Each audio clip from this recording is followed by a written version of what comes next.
तो जय महाकाल मित्रों, आपका स्वागत है आपके अपने यूट्यूब चैनल शिव की भक्ति में। तो आज मैं आपको बताने वाला हूँ श्री भगवान क्रोध भैरव जी की साधना, क्रोध मंत्र की साधना, जिससे जो आपकी छुपी हुई शक्तियाँ होंगी, यानी कि जो आपने साधना की हैं जिसमें आपको सफलता नहीं मिली, आज से आप ऐसी कितनी भी आपने साधनाएं की हों, वो शक्तियाँ आपके सामने आकर खड़ी होकर आपसे बात करेंगी।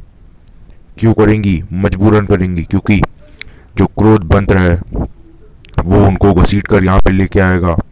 अगर वो क्रोध मंत्र का जाप करने के बाद भी प्रत्यक्ष नहीं होती है या फिर सिद्धि आपको नहीं देती है, तो जो क्रोध मंत्र है वो सबसे पहले उसको एक दुर्गंध सुनाएगा।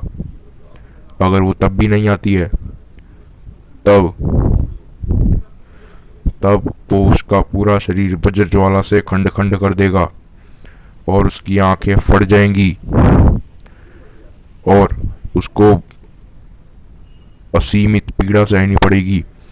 और भगवान क्रोध भैरव की वज्र ज्वाला से उसका सर सहस्त्र टुकड़ों में, यानी कि 1000 टुकड़ों में बढ़ जाएगा। और फिर अगर वो तब भी नहीं आती है तो उसे नरक में डाल दिया जाएगा और फिर वो वहाँ कष्ट भोगती रहेगी जब तक वो आपके सामने आती नहीं। तो ये समझ लीजिए, क्रोध मंत्र का जाप करने के बाद शक्ति आपके सामने प्रत्यक्ष होगी ही होगी, चाहे वो कुछ भी कर दे। ठीक है, क्रोध भैरव जी आप उसको घसीट के लेके आएंगे आपके पास। ठीक है, किसी किसी के साथ तो ये भी हुआ है कि प्रत्यक्ष हो गए, उन्होंने खुद पूछा भाई क्यों नहीं आया तू उसके सामने। तो ऐसा ऐसा कुछ होता है किसी किसी के साथ, पर वो किसी के साथ ही होता है। ठीक है, और जो एक क्रोध मंत्र की साधना है, ये काफ़ी लोग बोलते हैं कि जिनका आसन मजबूत है वही करें, और मैं भी बोल रहा हूँ जिनका आसन मजबूत है पर वही करें। पर ये कोई इतर योनि नहीं है, ये भगवान है, ये जानते हैं सब कुछ। और मैं आपको ये बता दूँ कि जो 8 भैरव हैं, यानी कि अष्ट भैरव हैं, जो अष्ट भैरव का रूप है, उनमें से ये एक भैरव है, यानी कि क्रोध भैरव अष्ट भैरव में से है। ठीक है, असितांग भैरव को कोई भैरव, तो ऐसे आठ भैरव में से ये एक भैरव है। और इनका जो स्वभाव है वो क्रोध है। ठीक है, डोमिनेंट क्रोध है, बाकी सब स्वभाव इसमें इनमें है, पर जो डोमिनेंट है, जो माने मतलब जो ज़्यादा है, जो हद से ज़्यादा है, वो क्रोध है। ठीक है, और इन्होंने सर्पों की जो वेशभूषा धारण कर रखी है, बहुत ही उग्र स्वभाव है इनका। और जो साधना बता रहा हूँ ये भी उग्र है, पर अगर आप इनको एक रिश्ता बना के चलोगे, वैसे तो कोई भी साधना आपको नुकसान नहीं पहुंचाती है, भगवान की इतर योनि की ही पहुंचाएगी। भगवान की तो कोई साधना आपको नुकसान नहीं पहुंचाती, चाहे आप क्रोध भैरव की करो चाहे किसी की भी। ठीक है, तो ये साधना भी आपको कोई नुकसान नहीं पहुंचाने वाली। भले ही मैं आपको एक टिप दे दूं कि आप इनसे एक रिश्ता बनाकर चलिए, जैसे कि भाई का, ऐसे मतलब ऐसे भाई का, पिता का, ऐसे कुछ रिश्ता बना के चलिए इनके साथ। ठीक है, और रिश्ता परमानेंट होना चाहिए, उस रिश्ते की जगह कोई और नहीं। ठीक है, तो अब मैं आपको बताता हूँ क्रोध मंत्र। देखिए, क्रोध मंत्र कुछ इस प्रकार है: ओम कट कट अमुक रींग यह यह हुम फट। एक बार फिर से बोल देता हूँ: ओम कट कट अमुक रींग यह हुम फट।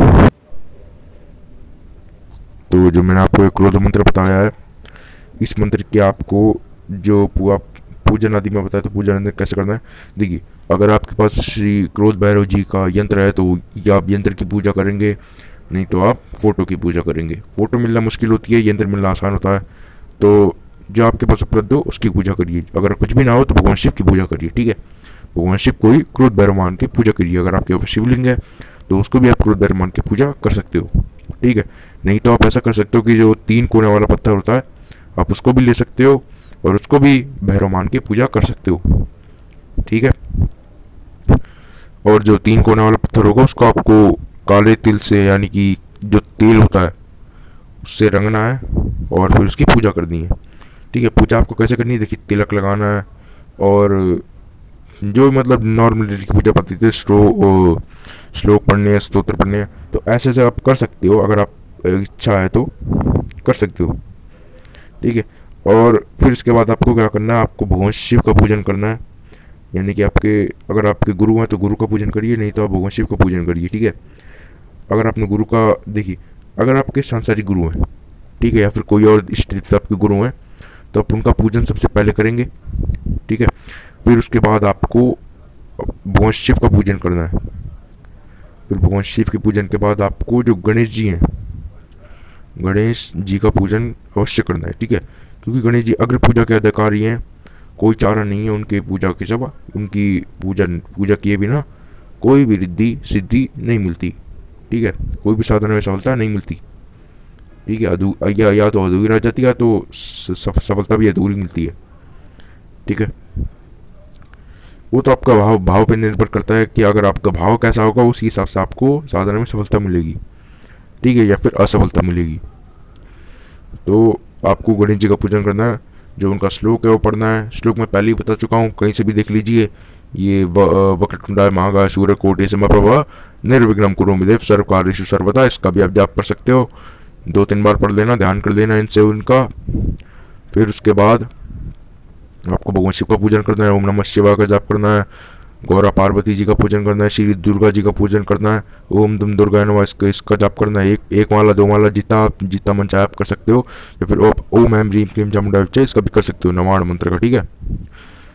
अब आपने इतना कर लिया, अब आपको क्या करना है, अब सीधा आपको बैठना है अपने आसन पे, और आसन पे बैठने के बाद आपको करना है शरण्यास। अगर आप करना चाहते हो तो कर सकते हो आप, और शरण्यास से पहले जो विधि होती है वो भी आप करनी है। अगर आप शरण्यास करना चाहते हो तो आपको शरण्यास से पहले वाली विधि भी करनी होगी। ठीक है। फिर उसके बाद आप शरण्यास करें।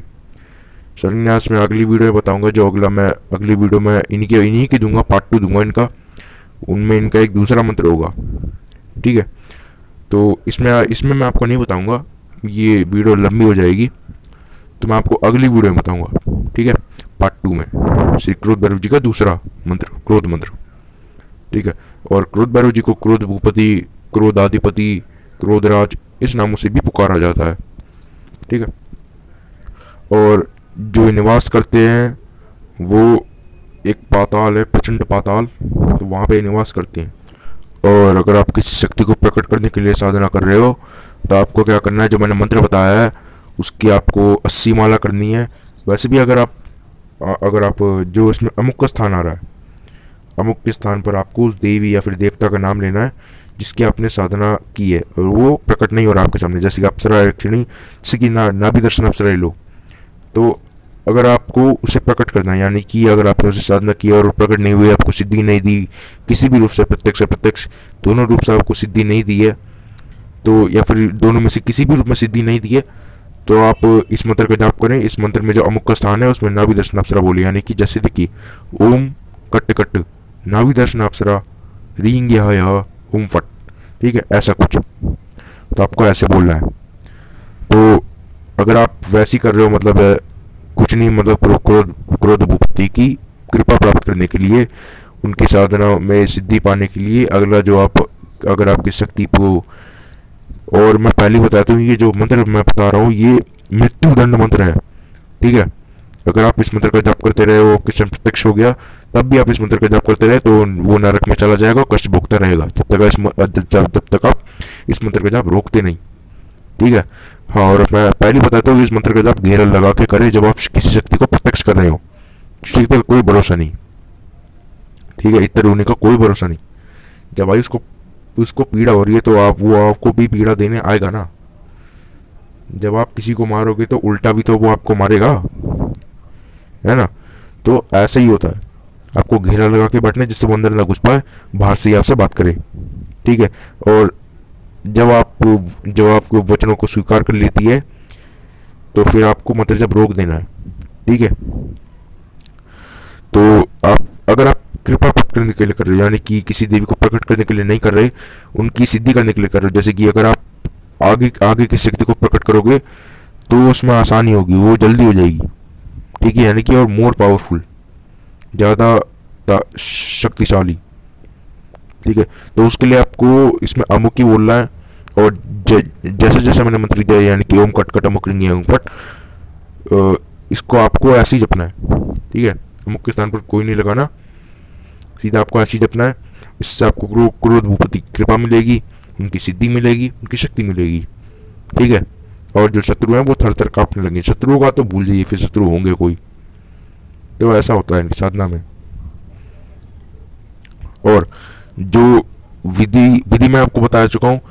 और जब आप जाप करोगे, कितना जाप करोगे, जाप करोगे और रुद्राक्ष की माला लेकर के, पूजा नदी करके रुद्राक्ष की माला लेकर के 80 माला यानी कि 8000 जप।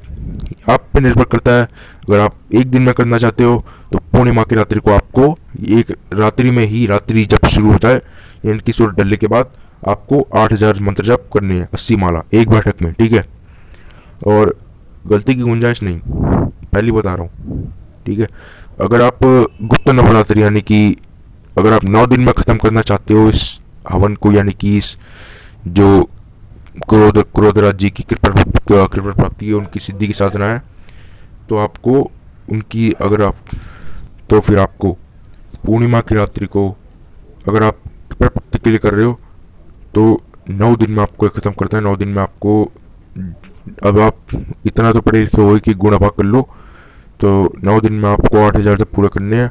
और फिर 9वें दिन आपको दशांश हवन करना है। आता ही होगा, पहले बता चुका हूँ, ठीक है। या तो यूट्यूब पे सर्च मार लो, मिल जाएगा आपको, ठीक है। फिर दशांश हवन करना है। और जब पूर्णिमा की रात्रि को भी ख़त्म करोगे एक दिन वाली, तो उसमें भी आपको दशांश हवन करना ही है, ठीक है। दशांश हवन करना, फिर उसके बाद आपकी सिद्धि संपूर्ण, ठीक है। और इससे जो क्रोध भैरव जी की कृपा है वह पर सदैव बनी रहेगी, और कोई भी शक्ति आपके सामने अगर आप कोई साधना करते हो तो सफलता देगी ही देगी 100%, ठीक है। क्योंकि वो पहले ही जान जाएगी कि आप किसकी साधना कर चुके हो, किसकी कृपा आपके प्राप्त है, और अगर वो नहीं आए तो उसका क्या होगा, तो पहले वो जान चुकी है। तो वीडियो थोड़ी लंबी हो रही है तो मैं वीडियो को यहीं पर समाप्त करता हूँ। अगर आपको कोई प्रश्न या फिर कोई साधना मांगना चाहते हैं, फिर कोई और प्रॉब्लम है, तो मुझे टेलीग्राम ग्रुप पे मैसेज कर सकते हैं, या फिर पर्सनल भी मैसेज कर सकते हैं, या फिर मुझे कमेंट भी आप कर सकते हैं, ठीक है। और इस वीडियो को आप लाइक करें, मेरे चैनल को सब्सक्राइब करें, और बेल आइकन को ऑल पे क्लिक कर दें ताकि आपको सारी नोटिफिकेशन मिलती रहे। और इस वीडियो को अपने दोस्तों के साथ और अन्य रिलेटिव्स के साथ भी शेयर करें। तो चलता हूँ मित्रों, मैं मिलते हैं आपसे एक नई वीडियो में क्रोध भैरव जी के पार्ट 2 में। तो चलता हूँ मित्रों, जय महाकाल।